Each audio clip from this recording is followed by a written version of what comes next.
Okay. Well, thank you all for coming. Just want to start with a brief comment, and then we'll take a few questions from you. Last night, a little before 7 p.m., our officers assigned to the Zone 3 Crime Suppression Unit, a unit that addressed all crimes, including quality of life issues, approached. I'm going to spell this guy's name.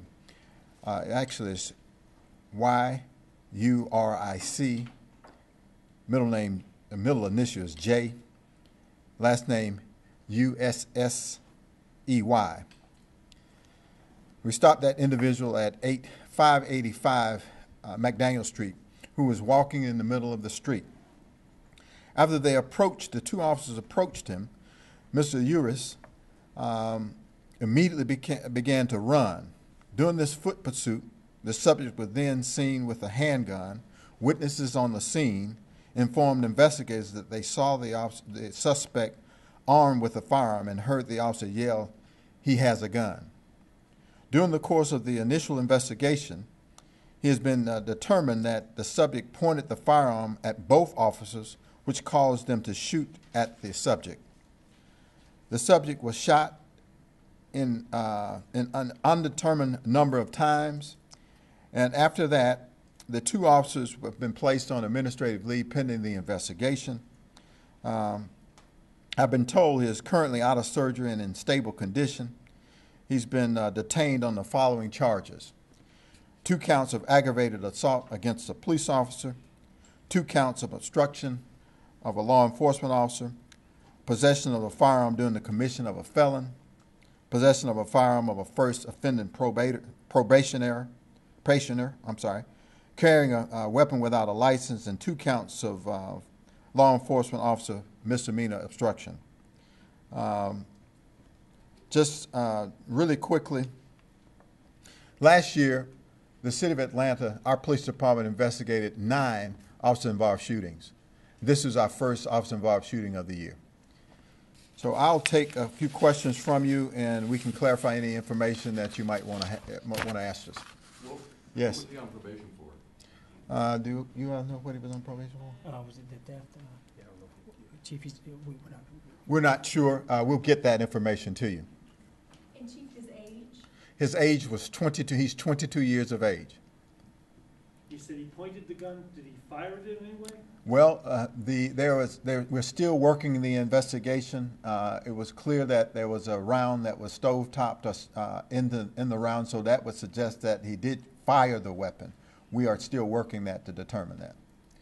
Does the police department have a policy if someone is running away from officers, in terms of when officers can fire at the suspect? Is Sure. it different when the suspect shows that they have a weapon? Could you run us through that at all? Sure.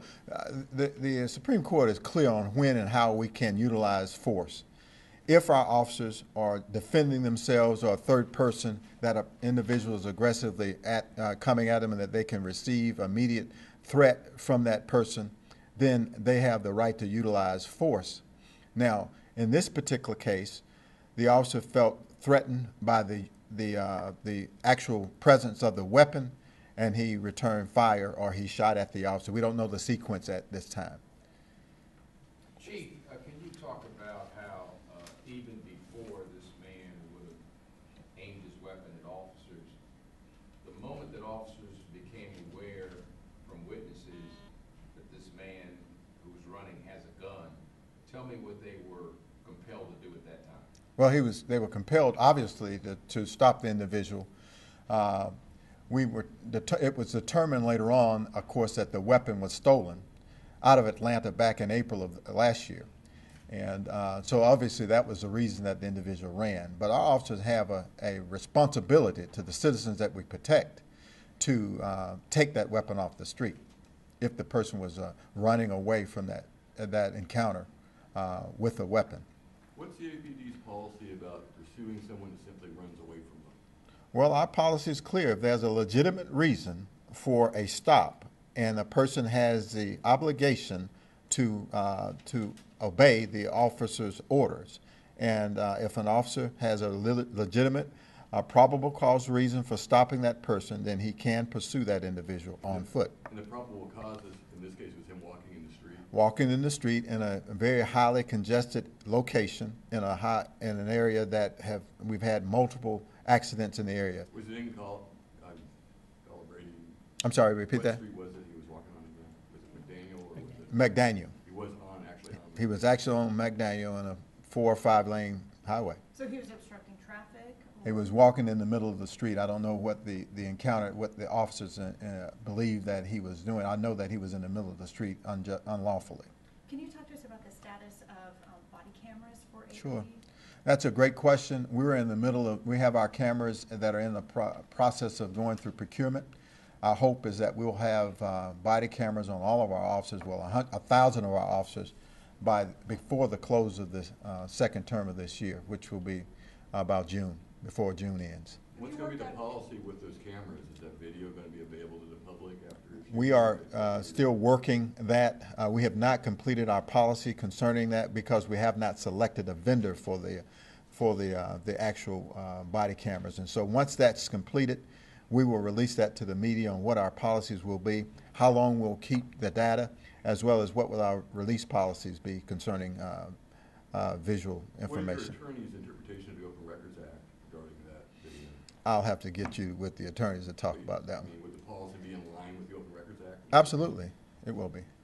You had a radio reporter that you allowed to go on a ride-along. She was in the area at that time, and she said she responded pretty quickly with her host officer, and that she has a newfound appreciation for what you all do. I'm interested in hearing your thoughts about that remark. Well, I tell you, we never want to have an encounter like we had last night, but we couldn't have stripped it at any better. We were on Sasha the Diva's show earlier this week, talked about the challenges that our officers are facing every day when they go out on the streets. I talked to her about the number of weapons that we're taking off the streets of Atlanta. We're up about 10% the number of weapons that we've taken off the streets. I'll give you the exact number as we close week 14. We've taken more than 450 weapons off the streets of Atlanta. And so our officers can reasonably be assured that they will encounter individuals with guns when they are working and doing their shift work.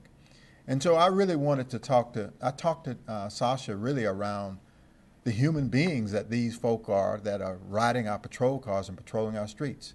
They're our loved ones. They're our children. They're our husband and our wives. And I wanted her to really get the chance to meet some of the heroic men and women that are working in this profession.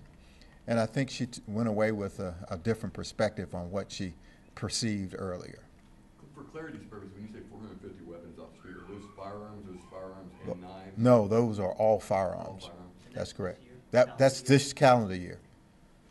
And just, and I apologize if you said this earlier, is APD handling the investigation of this officer-involved shooting internally, or are you asking GBI to get? We are presently handling the investigation through our homicide unit and our shoot team.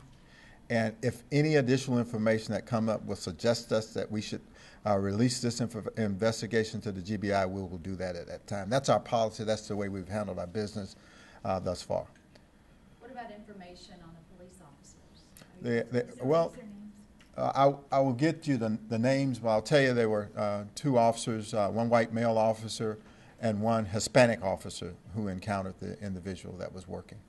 And Chief, was there a second person walking along who also ran?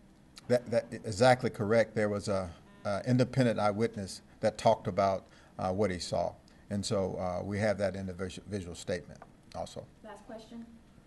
But I mean, a second person who ran away from the police officers. I don't know if there was a second person. We not aware of that. We're not aware of any. And these are, obviously, Lieutenant Hampton is our homicide investigator, homicide lieutenant, and Deputy Chief Tollison was both on the scene last night. Chief, just for clarity, in case I missed it, how many shots did police fire and how many struck the man? Well, we are still working that to get that to make sure that the number is accurate. We will provide that to you later on as that information becomes solid. We have Both officers shot. Both officers did return fire or shoot at the individual. We will provide the number of times that the individual was struck, as well as the number of rounds that our officers fired during this encounter. And when you release the officers Sure, we'll do exactly that. We'll get y'all that. Thank you, everybody. Thank you.